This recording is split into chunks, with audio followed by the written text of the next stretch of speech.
스포츠. No problem. 화요일 저녁에는 이 두 분과 함께하고 있습니다. 정 PD와 김 기자 시작하겠습니다. 먼저 정현호 KBS 스포츠 PD와 인사 나누겠습니다. 어서 오십시오. 네, 안녕하세요. 안녕하세요. 네. 자, 그리고 우리 김지한 기자는 항상 여기 제 우측에 앉아 계셨는데 그러게 말입니다. 오늘은 전화 연결이 되어 있습니다. 네. 안녕하십니까 김지한 기자. 네, 안녕하세요.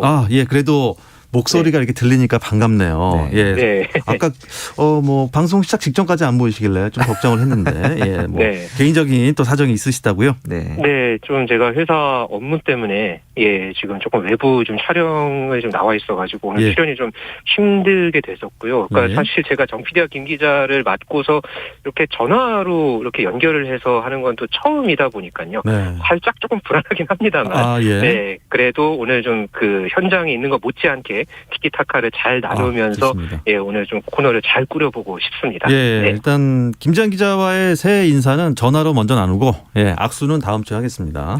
네. 네. 정현호 PD 새해 복 많이 받으셨나요? 이제 받아야 할 복도 복이지만 네. 이 스포츠 이벤트를 정말 많이 받겠죠. 올림픽에 월드컵에 아시안 게임도 있고 이번 이제 수많은 스포츠 이벤트를 통해서 우리나라 이제 국민들에게 조금은 좀 코로나19 여파로 지쳐 있을 수도 있는 국민들에게 더 많은 감동 그리고 더 많은 스토리로 복만큼 많은 기쁨을 줄 수 있는 한 해가 됐으면 바랍니다. 그러니까 새해 복이라기보다 우리 스포츠 PD 기자분들은 네네. 새해 일을 받으셨더라고요. 일복이죠.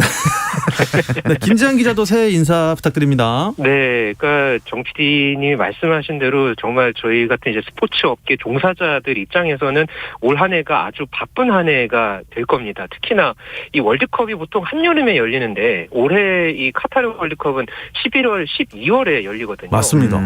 그러니까 올 한 해를 거의 꽉 채워서 이 스포츠 빅 이벤트들로 열리기 때문에 저희는 바쁘겠지만 그래도 이 시간에 조금 더 재미있는 소식들, 좀 더 풍성한 그런 비하인드를 전하는 그런 시간을 함께 잘 꾸며가고 싶습니다. 정현호 PD가 그러면 올해 2022년 이 타임라인을 한번 순서대로 부탁드립니다. 이제 딱 한 달 남았습니다. 네. 정확히 다음 달 4일에 이제 베이징 동계올림픽이 개막을 하고 그 이후에 또 이제 베이징 패럴림픽이 그렇죠. 3월에 이어지죠. 예. 그리고 나서 이제 각종 프로 스포츠들 뭐 프로축구, 프로야구가 이제 이 뒤를 이어서 9월 달에는 항저우에서 또 아시안 게임이 있습니다. 맞습니다. 그리고 이제 9월 달이 지나서 11월 달부터는 이제 또 카타르 월드컵이 열리는데 그렇습니다. 이 카타르 월드컵이 끝나는 12월 이제 12월 중순쯤에 끝나거든요. 그럼 이제 저희가 정신 차려 보면은 벌써 2023년이 되어 있을 예정입니다. 정신 차리면 내년 되는 겁니다. 그렇죠. 네. 그리고 또 우리나라 이 골프 선수들이 미국 무대로 지금 많이 활약을 하러 떠났어요. 퀄리파잉 스쿨도 아주 좋은 성적으로 통과한 선수들이 있고 김지한 기자는 더 바빠지겠습니다. 네, LPGA가 2주 뒤부터 시작이 되거든요. 지금 최혜진 선수 또 안나린 선수가 새롭게 도전을 하고요. 기존의 고진영 선수라든가 뭐 박인비 선수 이런 선수들과 더해서 올해 우리 여자 골프 선수들의 활약이 아주 또 기대가 되고 있습니다. 그리고 당장 이번 주에도 이 미국 프로골프, 그러니까 PGA 투어도 시작을 하거든요. 네. 이 대회에 또 임성재 선수, 김시우 선수, 또 이경원 선수가 나란히 또 3명이 이렇게 함께 출전을 하기 때문에 남자 선수들까지 올 시즌에 참 많은 활약을 좀 전할 수 있었으면 하는 바람입니다. 이거 참 이 이벤트에 골프에 아무튼 새해에도 두 분의 활약 기대하겠습니다. 네. 자, 두 분 모시고 주간 배구를 시작해 보도록 하겠습니다. 네. 정 PD가 먼저 현재 진행 중인 경기 상황을 짚어주시죠. 남자부 여자부 각 한 경기씩 열리고 있는데 먼저 여자부부터 말씀을 드리면 현대건설과 KGC 인삼공사 경기가 열리고 있는데 강팀이에요. 그렇죠. 현대건설은 1위, KGC 인삼공사가 4위에 랭크돼 있잖아요. 네. 세트 스코어 1대1입니다. 1세트에서는 좋은 수비랑 랠리에서의 득점을 보여준 현대건설이 무난하게 25대 23으로 세트를 따내면서 이번에도 수입을 하나 했는데 2세트에 이 인삼공사의 이소영과 엘레나의 활약이 또 돋보였거든요. 그러면서 2세트를 지금 KGC 인삼공사 25대 20으로 가져왔습니다. 그런데 이제 3세트에 들어서는 현대건설이 현재 24대 22 상황으로 현재 지금 세트 포인트까지 와 있는 상황이고요. 세트 포인트 상황인데 KGC 인삼공사가 호락호락 세트를 넘겨줄 것 같지는 않습니다. 그렇습니다. 이 경기에 진짜 24대 22로 현대건설이 앞서 있는 상황이고요. 맞습니다. 남자부는요? 남자부 같은 경우는 이제 3위인 한국전력과 6위의 현대캐피탈이 이제 만났는데 첫 세트를 현대캐피탈이 따냈습니다. 최민호 선수의 블로킹이 이제 발휘를 하면서 25대 21로 현대캐피탈이 앞서 나갔는데 2세트가 끝날 때 이 한국전력이 비디오 판독 끝에 네. 2세트를 25대 22로 가져오면서 네. 세트 스코어 1대1로 맞춘 현재 현대캐피탈이 또 23대 21로 한국전력이 앞서 있는 상황이거든요. 이렇게 보면 점수차가 굉장히 비슷비슷하다 보니까 이번 경기도 거의 풀세트까지 가지 않을까. 굉장히 재밌는 두 경기입니다. 네, 오늘 두 경기가 아주 다 재밌습니다. 그런데 김 기자, 네. 현대건설은 오늘 경기 전까지 18승 1패를 기록 중이에요. 네. 이거 어마어마한 성적 아닙니까? 지금 18승 1패니까 승점이 54점이죠. 그러니까 여기서 앞으로 4점만 더 추가를 하게 되면요. 네. 지난 시즌의 정규 시즌 우승팀이었던 이 GS 칼텍스가 승점 58점이었습니다. 그러니까 아직 시즌이 좀 많이 남았는데 네. 현대건설이 4점만 더 추가하면 2승점과 동률을 이루게 되고요. 참고로 이 V리그가 출범되고 나서 여자부에서 가장 좋은 성적을 냈던 게 2012-13 시즌의 IBK 기업은행이었거든요. 당시에 IBK 기업은행이 30경기에서 25승 5패를 기록을 했었는데요. 네. 당시에 이 IBK 기업은행이 경기당 평균 2.43점의 승점을 거뒀습니다. 그런데 현대건설이 현재까지는 2.84점의 이 평균 승점을 기록을 하고 있고요. 또 이 승률 같은 경우에도 2007-2008 시즌에 흥국생명이 8할 오픈 7리, 그러니까 24승 4패를 기록하면서 당시에 이제 이런 승률을 거뒀는데 지금까지 현대건설의 승률이 9할 4푼 7리입니다. 그러니까 지금 승률과 승점 모두 말 그대로 지금 역대급 행진을 이어가고 있는 현대건설입니다. 현대건설이 이제 연승이 깨진 게 한 번 있어요. 그렇죠. 이 패가 딱 하나 있는데 네. 18승 1패 아니겠습니까? 맞습니다. 그 1패를 안긴 팀이 있어요. 바로 이제 2위를 기록하고 있는 도로공사잖아요. 맞습니다. 근데 오늘 이 KGC 인삼공사도 만만치가 않은 게 네네. 지금 3세트가 24대 24까지 갔어요. 아, 듀스를 갔네요. 네. 이렇게 되면 인삼공사가 오히려 세트를 가져올 가능성도 있어 보이고 방금 또 인삼공사 한 점을 따내서 오호. 24대 25가 됐습니다. 세트 포인트가 됐네요. 어쨌든 뭐 2위 도로공사와의 승점 차가 지금 워낙 벌어지지 않았습니까? 그렇죠. 이대로 가면 그냥 우승 아닙니까? 그런데 역시나 1패를 안겨줬던 그 도로공사를 8일 날 또 만납니다. 이번 주말에 오후 4시에 만나기 때문에 여자 배구 팬들 입장에서는 주말에다가 황금 시간대이기 때문에 팬들의 관심이 굉장히 클 것 같은 빅매치거든요.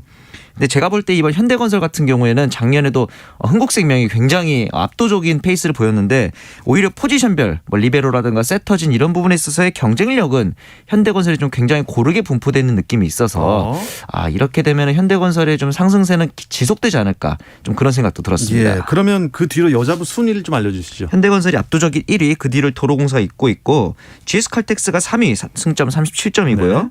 KGC 인삼공사가 승점 36점으로 4위이기 때문에 오늘 만약에 승점을 따내게 된다면 동률 혹은 3위까지도 올라갈 수 있는 상황입니다. 그리고 흥국생명이 5위, IBK 기업은행이 6위, 페퍼저축은행이 7위에 자리하고 있습니다. 페퍼저축은행은 1승 이후로 또 소식이 없는데 말이죠. IBK 기업은행에 새로 부임한 김호철 감독이 과연 언제 승리를 거둘지. 네. 김 기자 어떻습니까? 네, 지금 김호철 감독이 부임하고서 4경기를 치러서 모두 패배를 당했죠. 그중에서 3번은 세트스코어 0대 3으로 졌고요. 네. 또 한 번은 도로공사와 5세트 접전 끝에 졌습니다. 그래도 전반적인 분위기는 이전과는 확연히 다른 그런 어떤 분위기인데요.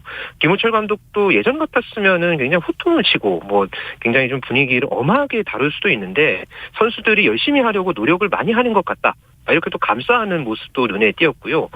지난 크리스마스 때 같은 경우에는 선수들하고 이렇게 마니또 게임을 또 따로 했다고 해요. 그래요? 네, 그러니까 워낙에 또 선수들과 가깝게 지내려고 하는 그런 노력을 많이 했고 오죽하면은 김호철 감독의 딸이 그러니까 지금 현재 이탈리아에서 지내고 있는데 한번 이 아빠가 한번 이 성질을 한번 이렇게 내는 게 좀 필요하지 않겠냐. 이렇게 좀 조언까지 하더라라고 할 정도라고 하니까 이 김호철 감독이 참 지도 스타일이라든가 이런 게 참 많이 달라졌다는 걸 것을 좀 볼 수 있을 것 같고요. 현재로서는 이 IBK 기업은행이 이번 달 18일에 이 페퍼저축은행과 대결을 하거든요. 그러니까 이 경기에서 과연 이 IBK 기업은행이 과연 승리를 또 노려볼 수 있을지, 뭐 그 전에 GS칼텍스전이나 현대건설전 또 흥국생명전이 있지만 이 경기에서 조금 승리를 노려볼 수 있는 그런 지금 상황입니다. 네. 지금 저희가 진도를 나가야 되는데 경기가 끝나질 않아갖고 진도를 못 나가고 있어요. 그러니까 말이에요. 26대 26까지 됐습니다. 대단합니다. 네. 대단합니다. 네. 자, 정 PD 남자부 순위도 알려주시죠. 네, 대한항공이 승점은 36점으로 선두고요. 이어서 KB손해보험이 승점은 같은데 2위를 달리고 있습니다. 그리고 한국전력과 우리카드가 또 승점은 30점으로 동률이지만 한국전력이 3위, 우리카드가 4위고요. OK금융그룹과 현대캐피탈도 승점은 25점으로 동일하지만 OK금융그룹이 5위, 현대캐피탈이 6위, 그리고 삼성화재가 7위에 자리하고 있습니다. 현대캐피탈은 오늘 좀 잘하고 있음에도 불구하고 네. 6위고요. 우리카드는 언제 4위까지 올라갔습니까? 그러니까 말이에요. 지금 이 작년에 알렉스 선수가 신영철 감독을 사실 좀 많이 애먹였잖아요. 그렇습니다. 작전 타임에서의 항명 파동도 있었고 한데 사실 저는 그 문화 차이가 있어도 경기력에만 문제가 없으면 괜찮다라는 생각인데 이번 시즌 들어서 선수들에게 먼저 다가가고 표정도 좀 밝아진 모습을 보이면서 경기력까지 좋아지는 모습을 보니까 역시 문화에 대한 적응 부분도 경기력에 있어서는 굉장히 중요한 부분이구나 이런 생각이 좀 변화를 가져오게 된 부분이 있었어요. 김 기자, 네. 이 정도면 우리카드 봄 배구 할 수 있을 것 같은데요? 이 정도 분위기가 아니라 뭐 더 나아갈 수도 있는 그런 좀 상황 같습니다. 특히나 지난 2일이었죠. 이 대한항공과의 경기에서 3대0으로 완승을 거뒀거든요. 이 우리카드가 봄 배구 가능성을 더욱더 활짝 연 어떻게 보면 중요한 포인트가 됐던 그런 좀 경기라고 할 수 있겠고요. 지금 이 레프트 송이채 선수가 합류를 하고 또 센터의 김재휘 선수도 또 가세를 하면서 지금 계속해서 가파른 상승세를 타고 있거든요. 이 간판 선수인 나경복 선수가 이 선수로서는 지난해 놓친 우승을 꼭 하고 싶다. 또 이렇게 또 새해 소망도 밝혔고 선수들의 의지는 아주 지금 불타오르고 있습니다. 야, 이거 KB 손해보험에서 외국인 선수가 아주 배구계의 대기록을 세웠다면서요? 네, 이 케이타 선수가 아주 또 대단한 기록을 이제 갈아치웠죠. 지난달 28일에 이 한국전력과의 경기에서 한 경기에서만 52득점을 기록을 했습니다. 52득점. 네, 서브에이스 7개 포함해서 이 KB손해보험의 세트스코어 3대1 승리를 주도했던 케이타 선수였는데 52점이면은 거의 뭐 이 정도면은 세트 2개 따낸 거죠, 혼자서. 네, 못 막는 수준이죠. 그러니까 이게 이 기록이 그러니까 미국 매체인 이 월드 오브 발리에 따르면은 공식 경기에서 이렇게 2번 이상 50점을 성공한 남자 배구 선수가 세계 모든 성인 대회를 통틀어서 7시즌 만에 나왔다고 합니다. 그러니까 세계 남자 배구에서는 이게 통산 3번째의 기록이고 참고로 앞선 이 두 선수가 누구냐? 모두 우리나라에서 뛴 선수들입니다. 그러니까 2011년과 2012년에 가빈 선수 그리고 2013년과 15년에 레오나르도 선수 둘 다 이 삼성화재에서 이 모두 활약을 했을 때 아주 이런 대기록을 세웠고 케이타가 그 대기록의 계보를 이번에 이어갔습니다. 그러니까 케이타가 대기록을 세웠으니 KB손보가 2위를 할 수 있는 것 같아요. 그렇죠. 네, 남자분은 어쨌든 외국인 선수 때문에 좀 희비가 갈리는 것 같아요. 앞서 이제 뭐 가빈 레오 얘기 나왔지만 그 당시에 별명이 가빈화재, 레오화재 아니었습니까? 맞습니다. 그 정도로 외국인의 그 활약 여부가 중요한데 그 외국인 없이 지금 현대캐피탈이 시즌을 치르고 있잖아요. 방금 또 3세트를 외국인 선수 없이 따낸 상황인데 이랬던 현대캐피탈의 또 이제 천군만마처럼 정광희 선수에 이어서 펠리페 새로운 외국인의 펠리페 선수가 아마 14일부터 또 이제 자가격리가 끝나고 출격을 할 수 있을 걸로 보여서 지금 현대캐피탈이 6위긴 하지만 승점 차이가 별로 나지 않거든요. 상위권이랑. 어떤 페이스 변화에 있어서는 좀 큰 키가 될 것 같습니다. 네. 김재한 기자가 이 김연경 선수 소식을 좀 전해주시기 바랍니다. 네, 김연경 선수의 소속팀인 상하이가 현재 이 중국 여자 배구 리그에서 일단 우승에는 실패를 했습니다. 준결승전에서 장수 제니스 철강에게 1승 2패로 밀리면서 현재 3위 결정전에 나서 있고요.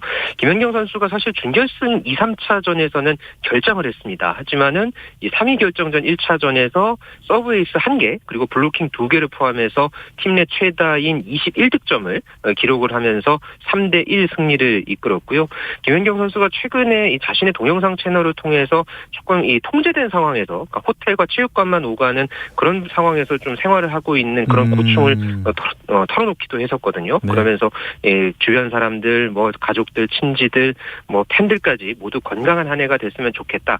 이렇게 또 새해 인사도 함께 밝힌 그런 소식도 있었습니다. 예, 그렇군요. 자, 주간 배구는요, 이쯤에서 마무리하겠습니다. 그리고 KGC 인삼공사가 현대건설의 3세트 28대 26으로 아유, 따냈다는 힘들었네요. 소식 전하면서 네. 베이징 동계올림픽 이야기를 나누는 올림픽 리포트로 넘어가겠습니다. 잠깐 쉬었다 오겠습니다.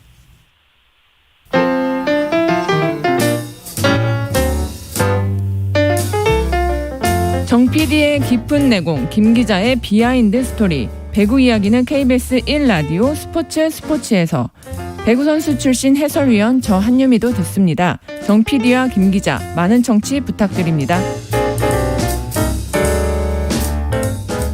네, 어떤 스포츠 이야기도 나눌 수 있는 시간 정 PD와 김 기자 듣고 계십니다. 정현호 KBS 스포츠 PD 또 일간 스포츠 김재한 기자와 함께하고 있습니다. 김재한 기자는 지금 전화 연결로 참여하고 있습니다.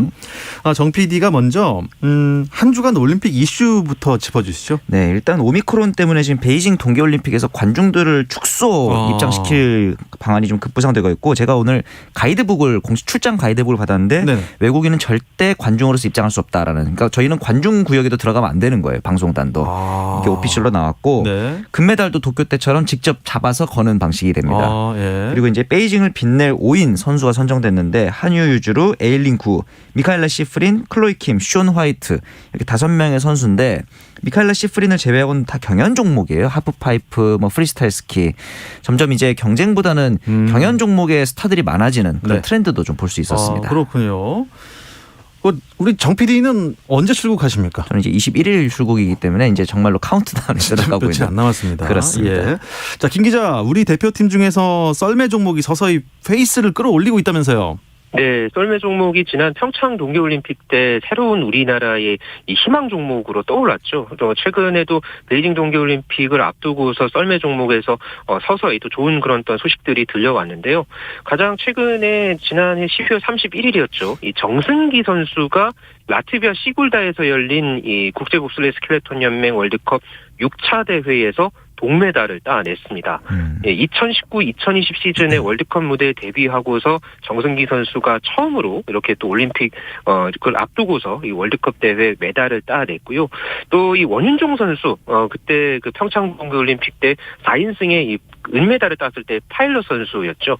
이 선수가 또 최근에 그 2인승 종목에서 김진수 선수와 짝을 이뤄서 계속해서 또 지금 이 탑10의 어떤 성적을 내고 있어서 점점 더 기대감을 키워가고 있습니다. 좋습니다.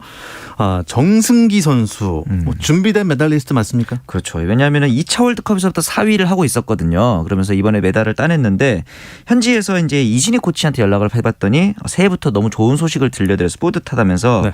스타트 훈련에 좀 중점을 두고 있더라고요. 아무래도 스켈레톤 종목은 스타트가 굉장히 중요하다 보니까 개막이 이제 딱 한 달 남은 상황이기 때문에 스타트 부분에서 좀 페이스를 빨리 끌어올릴 준비를 하고 있습니다. 근데 스켈레톤 하면 또 우리 아이언맨 있지 않습니까? 윤성빈 선수. 김지한 기자, 윤성빈과 정승기를 비교하면 어떻습니까? 정승기 선수가 사실 제가 한 재작년에 한번 썰매 담당을 하면서 만난 경험이 있습니다. 그러니까 그때 그 직접 만나보니까 굉장히 그 차분하고요.